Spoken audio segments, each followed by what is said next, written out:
नमस्कार साथीहरू, धेरैले अहिले सोध्ने गरेको एउटा प्रश्न, त्यही परतिर 2 पाइलामा भएको सिंहदरबार र अदालतमा त्यत्रो आगो लाग्दाखेरि पनि, त्यत्रा महत्त्वपूर्ण सरकारी भवनहरू जलिरहँदाखेरि पनि सेनाले किन जोगाएन? सेना के हेरेर बस्यो? कान्तिपुरले लेखेको छ, आफ्नै परमाधिपतिको भवन समेत सेनाले किन जोगाएन? अनि नागरिक न्युजले पनि एमाले नेता रघुजी पन्तलाई उद्धृत गर्दै लेखेको छ, सेनाले सिंहदरबार जोगाउन सकेन, इतिहास जोगाउन नसक्ने सेना किन चाहियो? एकपछि अर्को गर्दै धेरैले यस्तै प्रकारका प्रश्नहरू सोध्न सुरु गरिसकेका छन्। सबैको उस्तै प्रश्न छ, सेना के हेरेर बस्यो? सेनाले किन जोगाएन? आउनुस् परिस्थितिको मूल्याङ्कन सहित त्यो पत्ता लगाउने कोसिस गरौँ आजको यो भिडियोमा।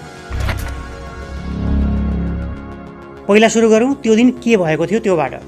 धेरै कुरा मैले यो भिडियोमा पनि बताइसकेको छु। त्यही पनि सारांशमा अघिल्लै दिनदेखि सरकार र प्रहरीले अत्याधिक बल प्रयोग र बर्बर दमन गरेकै कारणले 21 जना मान्छेहरू प्रहरीको गोली लागेर मरिसकेका थिए। त्यसैको फलस्वरूप दोस्रो दिन पनि आन्दोलन झनै उग्र भएर चर्किएको थियो। अघिल्लो दिन गृहमन्त्रीले राजीनामा दिएको, प्रहरीले थाम्न नसकेर हात उठाइसकेको र सबको भागारे भाग भएको स्थिति बाहिर आइसकेको थियो। सामाजिक सञ्जाल बन्द, आन्दोलन भएको ठाउँ वरपर मोबाइलको सिग्नल समेत विक भएको अथवा गराइएको, जेनजीको आन्दोलन भएकोले लिडरलेस भएको, त्यो संसारभरि नै त्यही स्थिति थियो।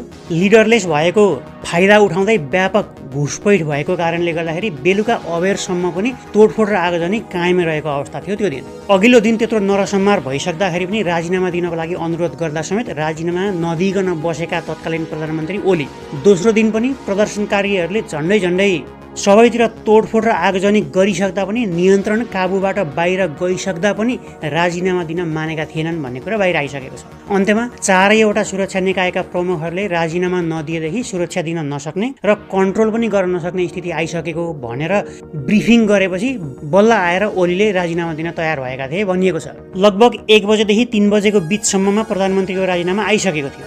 त्यसपछि लगभग 9 बजेसम्म सेनाको वक्तव्य आउनुभन्दा अगाडिसम्म देशमा के हुँदैछ, कसले कन्ट्रोल गर्दैछ, कसको राज छ, कसैलाई पनि थाहा थिएन। नेताहरूको भागारे भाग थियो, कोही प्रहरीको सुरक्षामा, कोही सेनाको सुरक्षामा पुगिसकेका थिए। स्थिति भयावह थियो।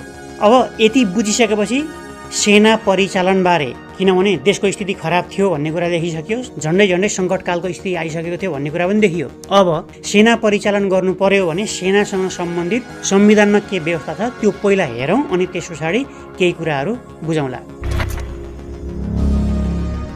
यो नेपालको संविधानको धारा 77, त्यहाँको व्यवस्था हेर्नुहोस् एकपल्ट। यहाँनिर उपधारा 1 बमोजिम प्रधानमन्त्रीले राजीनामा दिएर उनको पद रिक्त भएमा अर्को मन्त्री परिषद गठन नभएसम्मको लागि सोही मन्त्री परिषदले कार्य सञ्चालन गर्नेछ भनिएको छ। अर्थात् ओली र उनको सरकारले राजीनामा दिइसक्दाखेरि पनि काम चलाउ